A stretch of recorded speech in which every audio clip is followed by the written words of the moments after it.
Good, good. I just had to run back, as I was mentioning to you, I had to run back from the bank and do stuff with my apartment complex. But you know what? It's been going a lot better, honestly. Yeah, yeah. A lot of things have been happening to you recently. Yeah, There's a lot that's of things happening that's to life. you. That's life for you, baby. I graduated university after excuse me, after 4 years. And Congratulations to you. thanks. What was your degree? I got a a bachelor's of science, Oh, with my major being independent filmmaking and my minor in theater. okay. Oh. So that's gonna get me -20 jobs. It's that's interesting. We're in the same major because I have my major in filmmaking. Dude, filmmaking is a fun as fuck major, but also like, as I've told people, it could also be, excuse me, the most awful to deal with people and even professors. Never in my life did I think before I switched majors from theater to film that the professors I'd be dealing with, like over half of them, and they're always like guys as well. Over half of them are the most like kind of narcissistic, borderline high school level bullies who all they talk about is like, I literally had a professor tell me, "Oh yeah, I've gotten to work with Brad Pitt and to work on documentaries by like Amazon and stuff. I have connections with the film world. Uh, you guys, if you want to be even remotely successful, are gonna need connections too. I'm not gonna help you. That's for you guys to do. I have those connections. You don't, so I can do what I want." That's such an It was. odd flex because like It's weird. the university I'm going to right now has a whole program that gets you in touch with like people in the industry. Bro, that's cool. That is that it was just so weird because then everybody I told that to, they were like, "Bro, if he's so successful, why isn't he on like a film shoot and instead teaching at a university?" Right? Yeah, so I'm getting, yeah, as soon as heard that, I'm like, "You know what? You know what? I'm not as annoyed at this guy anymore. I He's the first professor in my life. He also was just an asshole. He was an asshole to me, and I'm like, "What the fuck did I do? What did I do to you?" He's the first professor in my life. I made a rate your professor. Do you know what rate your professor is? Oh, you did one of those? I made one. I held myself back from actually doing like for going all the way through, but he also runs the independent like student film kind of program there. And if you don't suck up to him, he hates you. So on his rate your professor, he has zero like reviews, 2 star to 4 star. It's either all 5 star or even more are all 1 star. It's kind of insanity. I've never seen something like it. Yeah, I've never actually done a rate professor. I've never like felt the need to do any of that. Thank God, dude. Thank God for you, man. I hope to you and anybody that you don't have to deal with like asshole borderline bully professors because it's like, dude, I'm here to learn, man. You are like twice my age. Like you think I'm just gonna pop out of the womb working at 824? Like what do you want from me, man? Fuck off. Sorry, I get really mad about that stuff like that. And the craziest part is that everybody in my theater program, students as well. That's the craziest thing. In the film program, the students, like my peers, are the biggest like ladder crawlers, like will throw you under the bus and blame you for something they fucked up if it means getting like good with the people at like Netflix or something like that. Like it's so weird. And then you have the people in the theater crowd, even the professors, all genuinely kind people. The only downside I could say about them is that like they could be a little cringe. But look at me. I'm cringe. Look at like most people. They're cringe. So honestly, I'd rather take someone who's kind of cringe but super kind than someone who's not cringe but actually like a piece of shit. It's weird that the film people aren't also cringe. Yeah, no, they're like the elitist bros. Like they're like, oh, you haven't heard of this avant-garde like film where a guy is taking a shit for like 5 hours? Oh, you're such Oh, a God, plebeian. God, God, I hate people like that. I hate them There's with a it passion. makes me just be like, do you have any like, do you have any friends? Do like, what? Now I used to be a film bro just like that, but then like the older I got, the more I was like, you know what? I can still like these films, but at the same time, I don't have to like. If somebody says their favorite movie is like Bullet Train, I don't have. I'm not gonna be like, oh, you are nothing but me. You have the IQ of a toddler, and I am a genius. I'm just gonna be like, yeah, Bullet Train's a good movie. I liked it. It's like the best movie is Citizen Kane. Nothing tops You it. Citizen Kane, dude. You watch Citizen Kane? Yeah, it's a good movie, and I liked Citizen.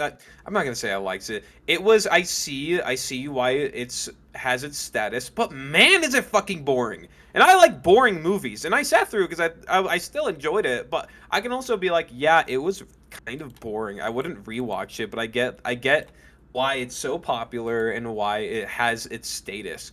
Same with things like Go Gone with the Wind, Sound of Music. Like these are classics we're talking about, but at the same time, like they can be a bit boring. That doesn't make them bad per se, but that makes them not for everyone. Like like like And I Citizen Kane is propped up as like the best film ever made, but like in my opinion, it's got nothing on 1933's King Kong. Like dude, that's a fucking movie. That starts and that it doesn't stop until it ends. that movie starts and it doesn't stop until you fallen asleep. That is, it's a good movie. It's a good movie, but it's super. I like King Kong. It's just so long. It is so long, but you know, it's No, kind no, of no, like a no, no. beauty with it. No, I'd rather have, you're probably thinking of the Peter Jackson one. That's I am like thinking of four the or Peter five hours. Jackson one. I'm You thinking of are the right. I'm thinking of the. I'm thinking of the old one, the Oh, black and white one, oh shit. Okay, where like I they was immediately thinking of the where Peter Jackson one. like in that movie they just invented new techniques for filmmaking. That's kind of hype. Wait a minute. Wait, that's kind of peak actually. Like the Hold up. rear projection, which is what they had before blues and green screens. Like they invented that for that movie, Holy as well shit. as all the stop motion.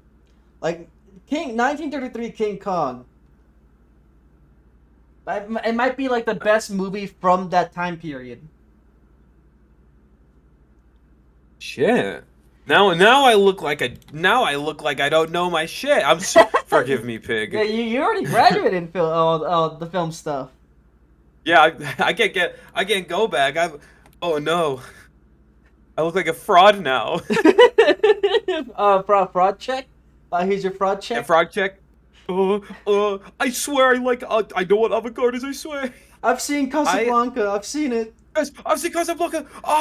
Please, I watched the original God, dude. Okay, I think we talked about this actually, like last, like the Pig Weekly. I don't even know how long ago, but one of my favorite classes that I took, was Japanese, like 1950s Japanese cinema, and on we watched a different movie each and every week, and the class was like 3 hours long weekly. And one of the very finale of the class, we watched Godzilla, the original. It was my first time watching fully the original Godzilla, and it's really good. I know Dude, you're a big kaiju head. yeah, like the original Godzilla is an excellent film. Oh, it's so good. I like seeing that a lot of the movies that we watch I never heard of before in my fucking life. But then I was like, you know what? Wow, no, being taught it by my professor, who was this like older Japanese lady talking about all of it. I'm like, damn. All right. These movies not only slap, but I get the cultural relevance, especially during war times and the different eras that Japan was going through. Damn. Hold up. I'm learning more than I am with these narcissistic assholes. And it was so consistent. It was always the guys. It was always the guys, professors in the film program that were the assholes. All the like ladies were so sweet. It was so weird. So, I, what got you into film? Um, I thought it sounded better on paper. I mean, to be honest, I think I don't know, having being in the film program, and have that be my major is the difference between my degree saying bachelor's of science than to bachelor of art. And I feel like bachelor of art doesn't sound as good in the job market, not necessarily in the career market, because voice acting it's normal, but like while I wait, it's better to go to like a bank or something and be like, yeah, here's my bachelor's in science, and to be like, yeah, here's my bachelor's in art. And I also thought that the film program would teach me a lot more varied of skills. I learned how to edit, I learned how to film, sound, like all that kind of stuff through being in the film program. And not to say I wasn't going to learn anything from the acting program, but that's why I kept it as a minor. So I'm still learning that stuff, but I learned how to edit for like professional independent films, all that kind of stuff. And I feel like that just I don't know, that uh, especially the editing shit I've learned has helped me a lot. Helps me realize the kind of style I like to do when it comes to editing. Um, it I don't know. I just felt like I gained a more varied set of skills by being in the film program than in the acting program. So there's only so much you can utilize your acting skills when you're not acting. There's a lot of skills you're able to utilize in the film program I've gained when you're not on a film set. Does that make sense? Like Yeah. documentary photography as well.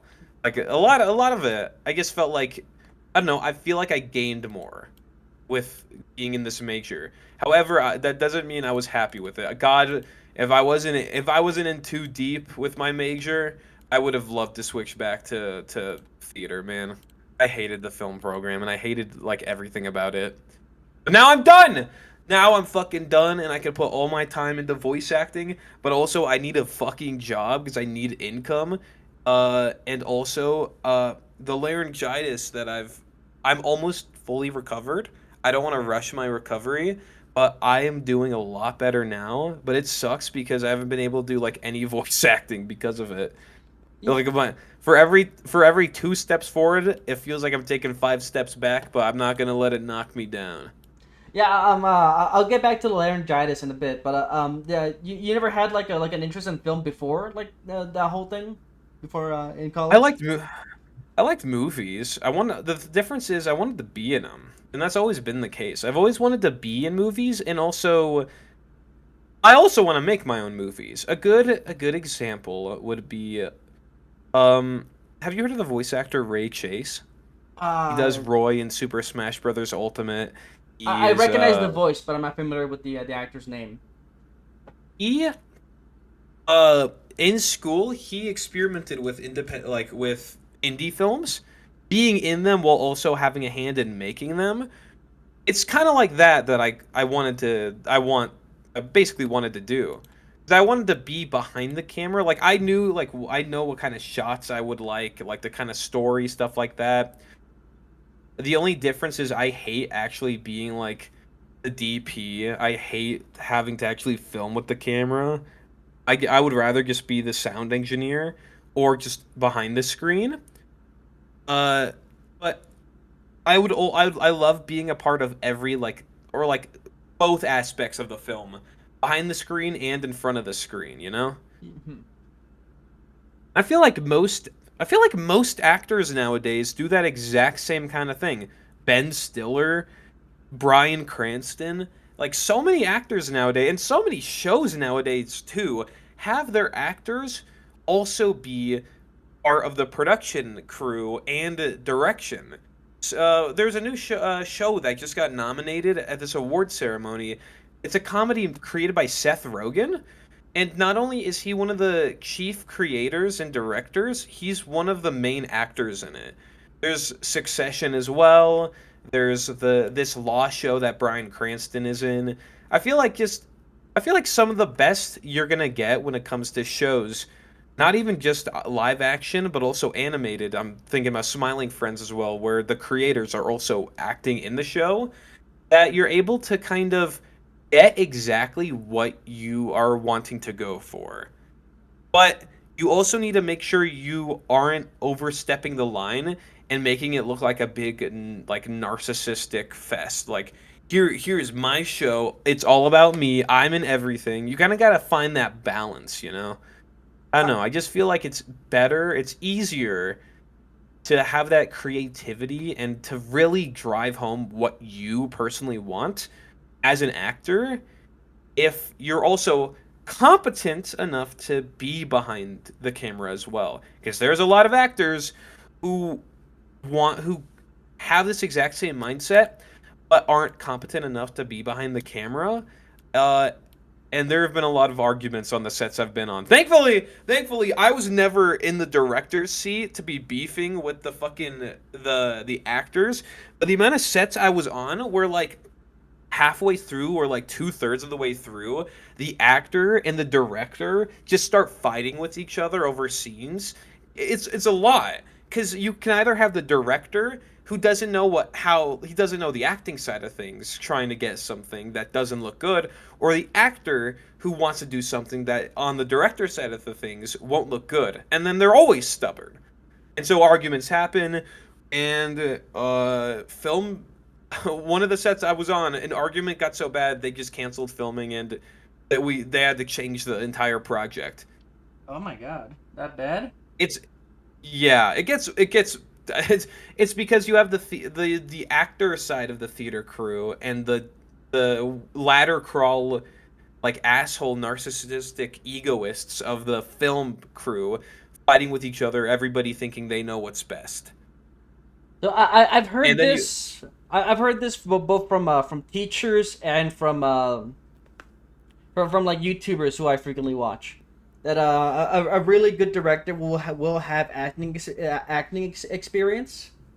yeah, So like they know like they know how someone got a better performance out of them, so they can know how to get a better performance out of their actors. And exactly. they have that know how. Like, oh, okay, I know what that feels like. I know that experience. Exactly. And you could tell exactly which directors have taken acting classes. Like it's like night and day. Either you have the directors who have taken acting classes and know how to compromise and know how to communicate, or the ones who haven't and are taking their ideas trying to be the next, what is it called? Fucking Mr. Oppenheimer. Who the fuck man, his name is just instantly Christopher Nolan. Who Yeah. wants to be the next Christopher Nolan on Hollywood, this and that, who doesn't know what the fuck is going on the acting side of things, and then it does not look good. It does not look good. And that's why at the university I went to, it is a required class for people in the film program to take screen acting as a class. However, there are what is it called? There are substitute classes you can take, and a lot of the people in the film program who want to be these director Oh, guys they dodge the just acting class and go for they something else. dodge it. Oh Yeah, my and they don't god. want to. And me personally, I'm like, dude, acting is fun. Why don't you want to do it? And these people are only just want to be behind the camera. They don't care about the process, and that's why. And I don't want to sound like an asshole, but these people are assholes, so I'm gonna sound like an asshole. These people are not gonna make it because these people are also super stubborn and won't compromise. It's kind of you need to be flexible. Of course, you need to stand your ground as well, but you can't be so head up your own ass that the thing that's going to happen is just a complete walkout, and now you've lost funding, you've lost everything on it. It's really you need to know how to be a businessman and a good person if you want to be a director when it comes to film. Even a producer maybe even more, because as a producer you need to do all the shit behind the scenes, get people to be on your crew, and if you don't have good people skills, good communication skills, what do you think you're gonna accomplish? if you're just an inherently unlikable person who knows what they want but won't compromise and won't see other people's point of views, then like you're just wasting everybody's time.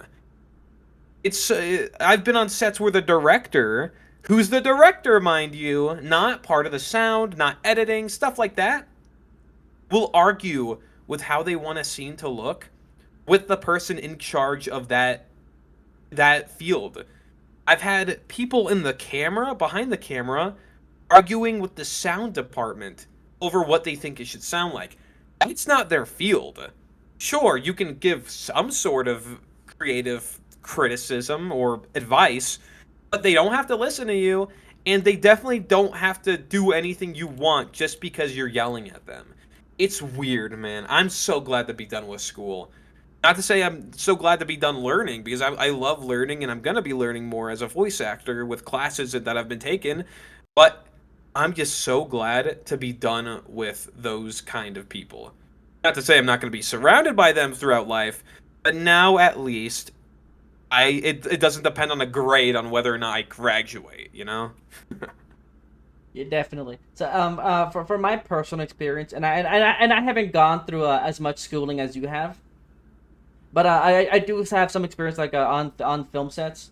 Yeah. Specifically one that was in earlier this month. Was that earlier Fuck this yeah. month or just last month?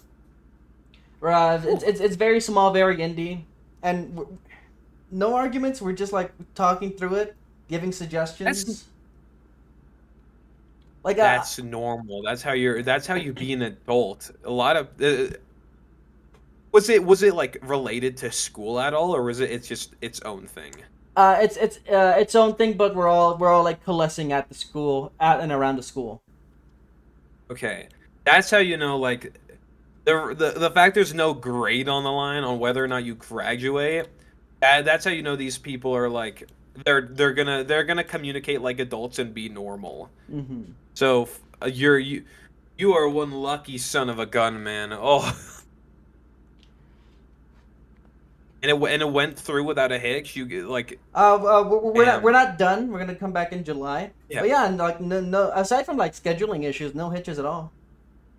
Oh my Yeah, man. I've had luck and luxury.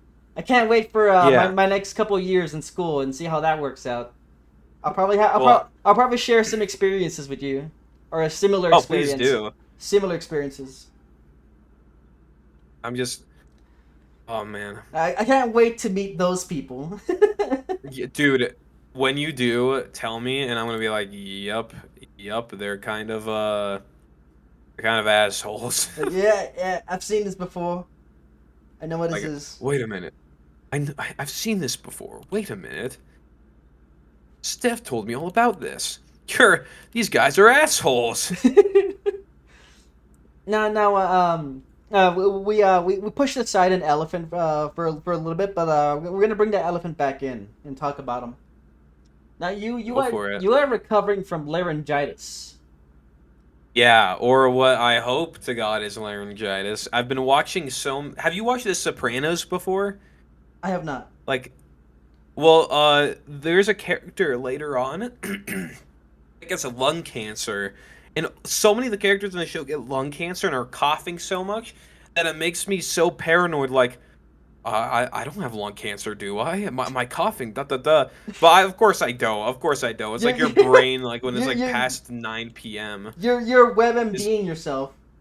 yeah, it's like past nine, dude. Oh, like I'm coughing a bit more than usual. Checks to the internet. You're dying of like 8 types of cancer, and also you're ugly and dumb. And I'm like, no. But I have what I assume. It is self-diagnosable, so I'm just gonna go off that. I assume is laryngitis. Um, fuck urgent care, by the way. Fuck those them pieces of shit. Why the fuck am I paying $75 to go in and I'm not even there for 15 minutes?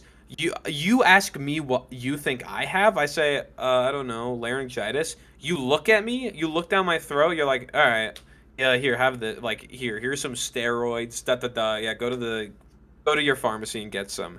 I have no clue. I was not even told. It was this older guy. He didn't even tell me if it was actually laryngitis. He just took my word for it. And it was times like, you know what? Sometimes that's fine, okay? But other times I'm like, I paid $75. I want to know for sure what the fuck is going on. So I have what is assumed to be laryngitis, and I am in recovery, which I sometimes break that recovery because one of the things you should do is what is it called? Vocal rest, and I be I be yapping, but I don't know if I've noticed that my coughing is starting to recover again, and I'm kind of at the point I was, excuse me, when when I was like starting to like almost be done, but then I fucked myself over by getting scammed by this voice acting project which wasn't real, and I'm the biggest laughing stock in the whole tri-state area. But I'm glad that I think I'm almost done with it. Think I'm almost done with it, and I hope I never have to deal with it again. It's been over 2 months. It's been over 2 months, and I'm so tired. I've had to postpone collabs. I've had to cancel entire projects. I've had to be recasted on voice acting projects I'm in just because I excuse me, of the state I'm in. It sucks, but at the same time, like, of course I'm gonna be sad getting recasted. At the same time, the show, like, it needs to go on, and I don't. My body is it needs to recover, and I can't force myself to do something that will fuck me up even more. Perhaps that just isn't healthy for me. Even if it means missing out on something, having to give up auditions that I've had saved for months. I have to because of what the fuck is going on with my body. It sucks. I was thinking about going to Ohio with my family, but I had to cancel, or I guess I had to say like no because of just this sickness that still hasn't gone away. This illness. It's chronic. That's fucked. Excuse me. I'm just glad that I hope it's almost over, man. I don't know how much longer I can take of this.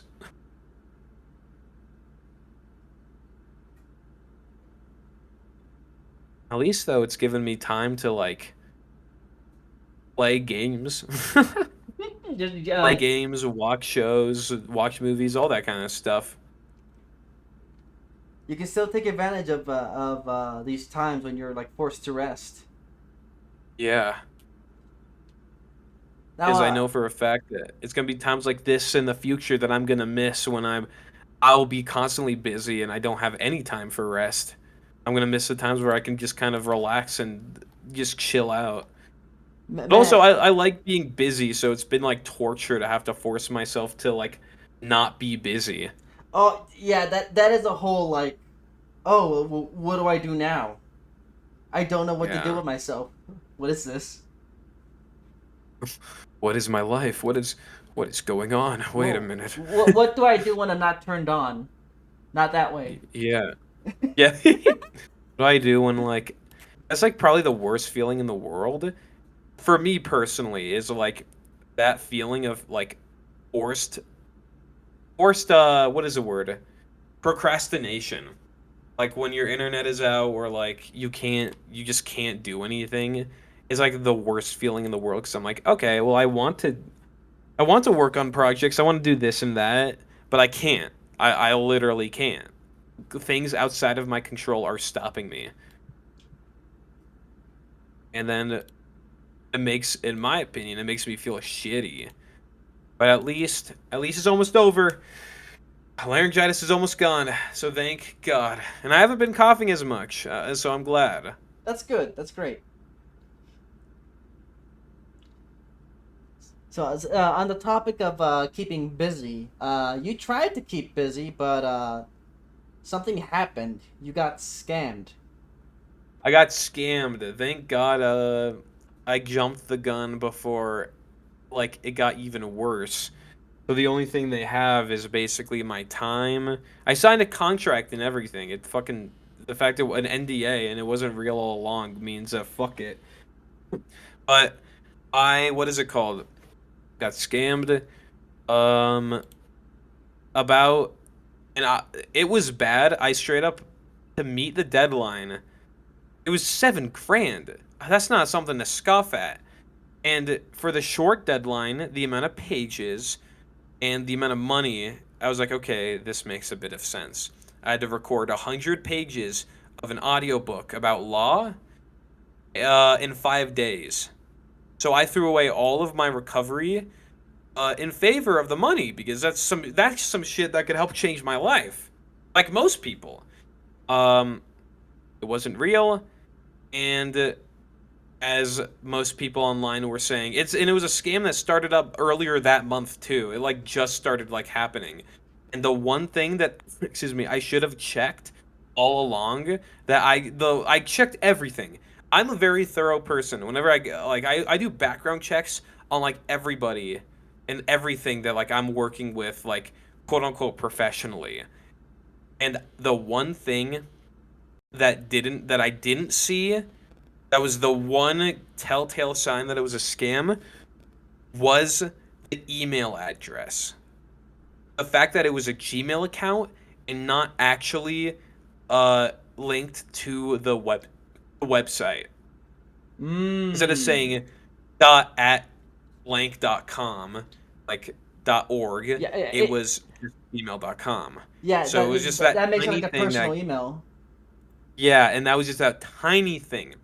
That one tiny thing that I just didn't check from the beginning, and it ended up being what happened. Because they said they could pay me through Zelle and PayPal. When the time came, they tried to make me sign up for this entirely different, like, credit union. And I'm like, okay, wait a minute. Hold up. This isn't adding up. And they became more robotic. Then I checked online, and lo and behold, yeah, it was a scam. So I was bummed. I felt like a absolute fool, even though it was completely understandable for me to have been scammed. That's the whole point. It's their whole point is to seem realistic, and I shouldn't have beaten myself up as much as I did, but I still beat myself up from time to time because I threw away all of my recovery that I was making towards my laryngitis. I threw it all away, and with nothing to show for it now. I still have. I had to work. It was probably like 20 hours. If you combine all the hours I worked on it, 20 hours, and the audio recording was about 4 hours long, 3.9 hours long, nonstop. It was it was tiring. I was motivated though, but now I have nothing to show for it, and I've been told by my buddies. I've been asked like, can't you like maybe you could repurpose it, like the audio, and I'm like, and sell it to somebody. I'm like, no, nobody's gonna want this. No, there's probably like I don't know.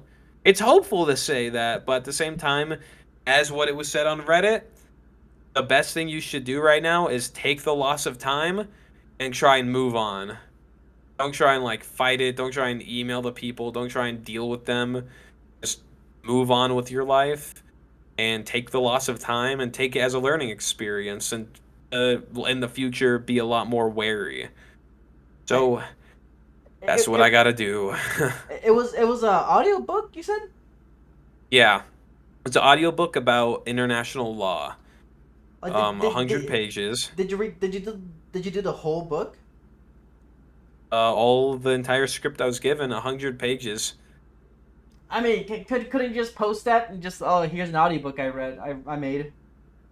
I could, but the weird thing about it is that the audiobook, the 100 page script, like the last page, it ended like halfway through a sentence. So there's definitely more. I could try and look up the audiobook, but then I'm gonna have to find somebody who'd want to publish it. I'd have to pay for a spot on something like Apple, just Spotify or any audiobook website, Audible. And who knows, maybe there is a market for it, but for the time being, I'm just for now on focusing on my recovery and seeing where I'm gonna be able to go in the future. I Uh, mean, Here's what you could do: post it on YouTube and put as many ads as you can. yeah, possibly, that is a good possibility. make just a completely different account. Be like, hey, here's this. It ends abruptly BTW lol, but don't mind it. Maybe I've been thinking about like a long form content like that. Just like I want to just I watched an episode of this podcast that I really like called the Trash Taste Podcast with you have you heard of that podcast before? I You have. probably have. Yeah, they had a guest on who I personally have never heard of before, but after talking to a couple of buddies, apparently he's a very popular YouTuber. Excuse me. And his whole gimmick is he just plays through entire MMOs and talks about them. And like on the second channel he has, and it's one of his most popular videos. He just has an entire recording of himself playing through Oblivion remastered in Morrowind for like 72 hours straight. Oh my god. And because apparently people just put on his video, people have told him, and entire companies have told him as well, that they just like put on his videos in the background while they work and when they fall asleep as well. So he gets a shit ton of ad revenue from it. He makes so much money off of it. His name is his name is Joshua Shrive Hayes. Oh, I know him. I know him. Yeah, it's they had him on. I've never heard of him before, but after listening to the podcast and hearing him talk about all the things he's done, both like with his life and then when he became a full-time content creator and his entire MMO series, I was just thinking like, man, I want to just like record myself playing through the entirety of some game, have it be like 40 hours and then like upload it on a channel, even for my own sake because I like putting videos like that in the background to be in the background. And I know a bunch of my buddies do too. And you just put ads on it and bada bing bada boom. Infinite money glitch, but it's not infinite because you that's a lot of time. But I may who knows if that happens, I'll do an audiobook of it. I'll upload the audiobook on this random channel called like Steph Extra or like Steph Deluxe. And then next thing you know, you're gonna go check. You're like, oh man, I wonder what Steph's been doing. He hasn't like streamed or uploaded in a while, like on his main channel. You go check it. I have like a whole 72-hour playthrough of like of fucking RuneScape or something insane like that. And you're like, So, oh, what100 the hours of fuck? RuneScape mining. Literally 100 hours of RuneScape making salmon or using Tinder boxes to get my fire keeping up. It's I have it's I mean now that my time's more open and I don't have school, who knows? But now I should also put my focus on getting a job, man. I need a job. I was there's a possibility I was getting an interview when I came back from like driving my parents to the airport and like taking care of the animal like the dogs before the dog sitter showed up. But then they switched up on me at the very end. They went from being like, yeah, yeah, da da da, to oh, we're not looking for full time, and also we're not looking for part time if you're not a student. And I'm like, Oh, fuck, you're kidding me. dude, That's IT for you. I was applying to some restaurant, and they could only give me an interview at a very specific time. However, that very specific time, I was at work at my current job. Oh, bruh. Be like, hey, boss, I'm gonna go to the bathroom real quick. You like leave, you run as fast as you can, go to the interview, then come back. You're like, yeah, you were in there for a minute. Also, you just came in through the front door. You're like, oh yeah, it got so bad I had to buy my own toilet paper. I'm assuming it didn't work out, or were you able Nah, to nah, talk them nah. into it? Nah, there was no talking. Oh, that There's sucks, no interface to like even like reschedule at all. bro. That's the job market for you. Yep. Fuck. No one wants to hire I you, but love the everyone says they're economy. hiring. And yeah, no, everybody's hiring, but just not like they're looking for this specific person who they're not gonna find because that specific person is not in that city. Or they're actually not hiring, but they still have these hiring ads up. Yeah. Oh my god. I get so mad at like that shit, man. some companies either have or are currently being sued about that. Good. That shit's bullshit, man. It is the definition of getting fucking like financially edged, man. It's so annoying. It is catfishing. Yeah, literally. How I mean, I bet there's nothing illegal about it, but it's just fucking annoying. It's so aggravating, especially in an economy right now where everybody's looking for a job. It's so infuriating. Ugh. At least I'm able to fill my time with watching fighting games online and stuff like that. Because man, I get filled with primal rage.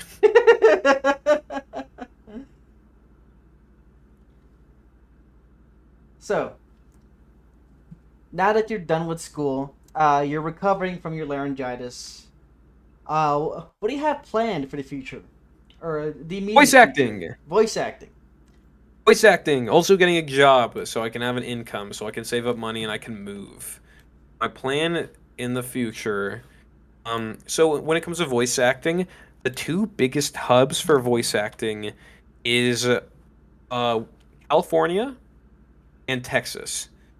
Texas is primarily for anime.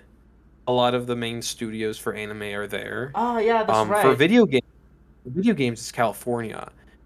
And in my personal opinion, I have professional connections to voice acting industries in Texas more so than I do in California, and also I could go to Texas and for $500 live in a house.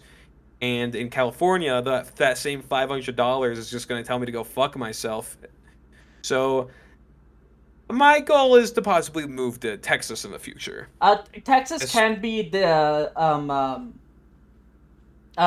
Texas can be like secretly expensive, like deceptively. yeah, It can be like deceptively expensive depending on the area. it just depends. Yeah, it depends on where you live, and that's why, like, what is it called? One of my best buddies of all time, her and her family, are all kind of in the like entertainment acting business. She like just moved there from where I live or like the state I'm in. She just moved to Texas for theater, for musical theater, and her family, her cousins, aunts, and uncle are in like they're either agents or they're actors. And the advice that they gave to me, and they said that when I move, then they're gonna like help me get an apartment, get myself situated, like help me out in any way that it can. That you're not supposed to live in Dallas or in Austin or Yeah, in yeah. Houston. Don't live in the major cities. Live outside the major Yeah, cities. yeah, you live. It's better for for your wallet to just live 20-30 minutes out and just commute or drive, which we live in the US. You're going to be driving because we have nothing for fucking buses or trains. We have So, cars here. and from what I've seen, an apartment all for myself, even if I wanted it a 2 bed, 1 bath, if I want an office and voice acting space, is the same amount of money, if not less, than I am paying right now for my apartment, which is a 4 bed, 4 bath with 3 other roommates. Ah.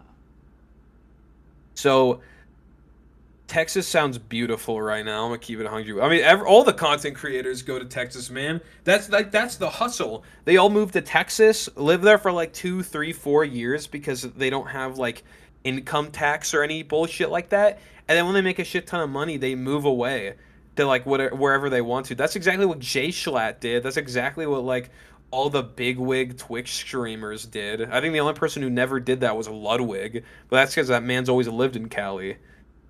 Yeah, it's either Texas or Cali Yeah, it's that like all the big content creators live at.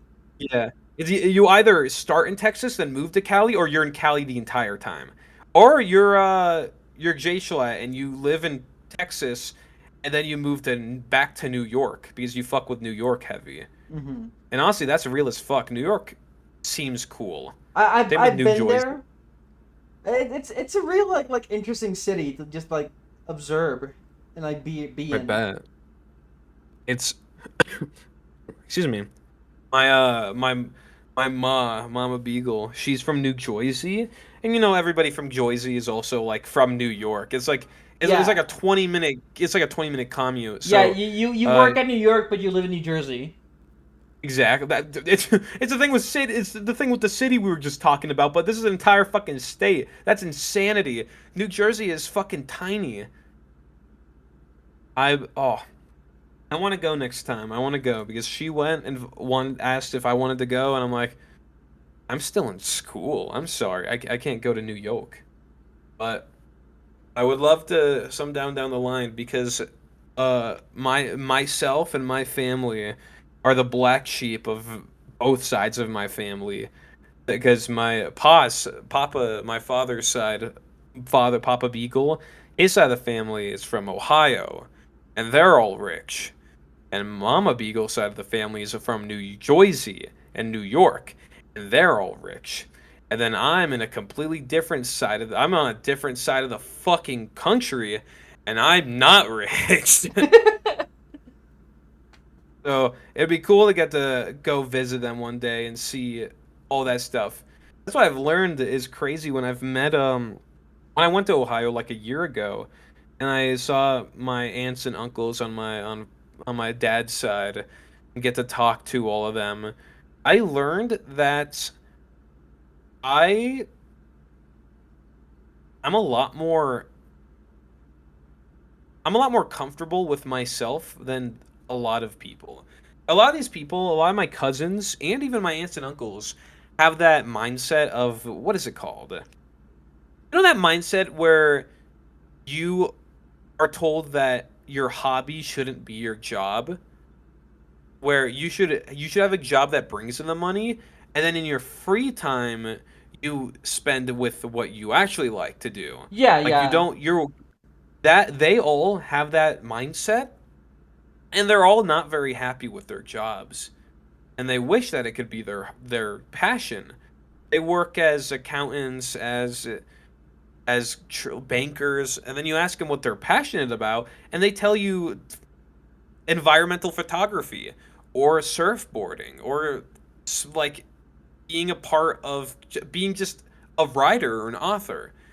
And they're not able to do those things. That whole ideology just doesn't work because when you're working full time, you get drained so fucking quickly. And if your passion isn't something that you're able to just kind of non-verbally do, like crocheting, if you can't just like sit there and just like blank out while doing it, if it's something that takes more of brain power, it's just gonna be harder to do. So that doesn't work. And I've asked them like, have you ever thought about going and doing just what you actually want to do? And they just say no because they're nervous that as soon as they try and do what they're passionate in, that they're gonna fail. They're scared of that failure, which is totally understandable, and they're scared of fuck it, and just not having an income, like having to start over. And that's totally valid. But at the same time, you have to fail. You have to get uncomfortable if you want to get comfortable, and it's going to take time. There's a lot of these. There's just this brand of people that if they think they're like, if they don't succeed immediately at something, then it's not worth their time. And that is such a just a toxic to yourself ideology because you need to allow yourself to fail in order to succeed. The amount of people, hold on, I gotta sneeze real quick. Excuse me. Uh, Excuse me. The amount of people that I know who voice act or want to be voice actors, a lot of them truly want to do it, but they're just scared of having to start from scratch and they're scared to fail and to waste their own time.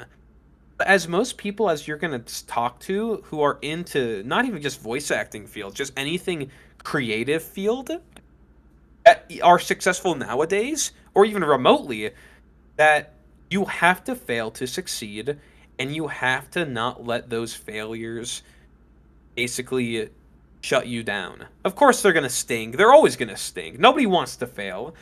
but you need to fail in order to succeed. You think Yuri Lowenthal, the guy who voices Spider-Man in the games, got where he is from just he did one thing and now he's famous? A lot of the voice actors that you see, even actors that you see, Bryan Cranston, Aaron Paul, the Breaking Bad guys, you think that they had to work for over a decade to even get quote unquote notoriety. Bryan Cranston's first, he was just doing theater acting, and then he became a one off character in Seinfeld after working hard as an actor, and then from there, he was able to actually start doing shit. You kind of have to get that lucky break, but you can only get that lucky break if you keep fucking trying. Christopher Nolan didn't come out of nowhere. Peter Jackson didn't come out of nowhere making fucking Lord of the Rings. Like Bong Joon-ho didn't come out of nowhere making Parasite and Snowpiercer. You need to actually do stuff if you want to be who you want to be. You can't just play one game of chess and now you're the next Magnus Carlsen. You can't play one fighting game and now you're the next Punk or Justin Wong. You can't voice act in one little fan project and now you're the next Alex Lee. You have to keep doing it. You have to keep being the best you can be. And don't let anybody tell you otherwise. Don't let anybody let you down, whether it be your parents, your peers, people that tell you that you're going to be nothing in life, you're not going to succeed. Don't, as hard as that is, if you're passionate about it and that's truly what you want to do, you just have to keep not letting it get to you. And that's hard. That's easier said than done. But I've had to deal with that for 8 years of my life, being told that this was a waste of time, that I should have been an engineer, that I'm wasting my own money going to university for a degree that I'm not gonna do anything with. And now, after persevering for 8 years, my family have finally come to terms that, you know what, I think he can do it. I think he actually has a shot. And that was 8 years of me just absolutely wanting to explode mentally, because nobody wants to be told for 8 years straight that they're nothing in life and that they're gonna be nothing. But to make a new comfortable and to establish a new comfortable, your ideal self, you need to get out of your comfort zone.